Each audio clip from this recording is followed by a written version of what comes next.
Hello. In the medieval period, trade associations and craft guilds were formed, associations of equals in contrast to the vertical ties of feudal relationships. In part it was about protectionism, regulating and controlling their respective craft and ensuring high standards of workmanship and training. Most also had a religious element, with their own priests and perhaps an altar in the parish church or their own chapel. Members might also enjoy charitable, social and educational support.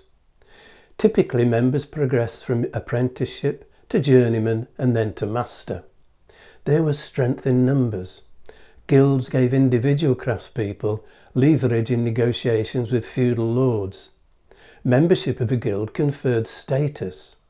All major medieval towns had a guild hall. This is the guild hall in Stratford-on-Avon, where meetings were held. Some towns had more than one. In London, merchant and artisan livery companies were formed, a type of guild with their own livery hall, coat of arms and ceremonial dress or livery. These are the arms of the worshipful company of farriers. In the early medieval period, blacksmiths seem to have been generalists, forging nails, tools and weapons, as well as horseshoes. Domesday Book, the record of the Great Survey completed in 1086, makes little distinction between the various ferrariae and fabrica ferri as the ironworkers in the survey are referred to. By the 14th century, there is much more specialisation in trades and crafts generally, and the role of farrier, an equine professional dealing primarily with trimming hooves and fitting horseshoes, emerged. Farriers also doubled as veterinarians, advising on equine health and treatments for medical problems. The roles weren't separated until the founding of London Veterinary College, specifically to encourage the scientific study of horse care in 1791. In 1875, the college received a royal charter and became the Royal Veterinary College and is now part of the University of London. St Eligius, 7th century Frankish bishop, is the patron saint of horses and of those who work with them, including farriers and veterinarians. He is supposed to have miraculously cured a troubled horse by removing and then reattaching one of the animal's legs. The worshipful company of farriers dates from the mid-14th century and received a royal charter in 1674.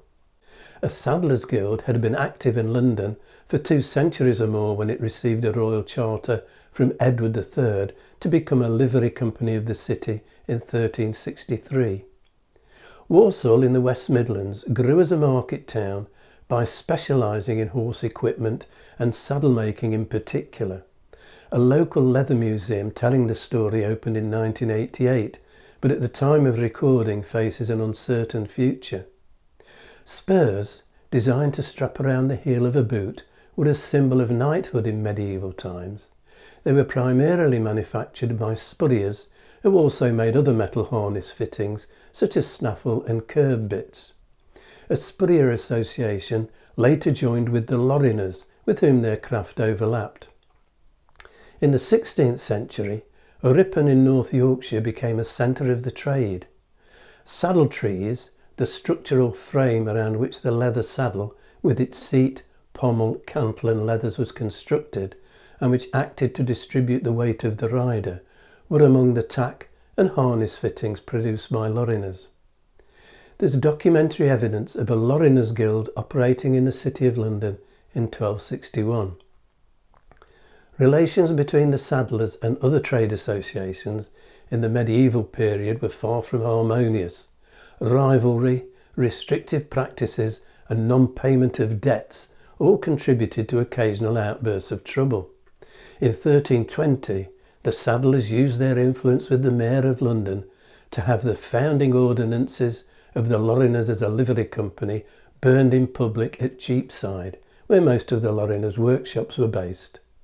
7 years later, a disturbance between the saddlers and the spurriers and their craft allies turned into a free-for-all brawl that left fatalities and many wounded, and for which the saddlers eventually took the blame.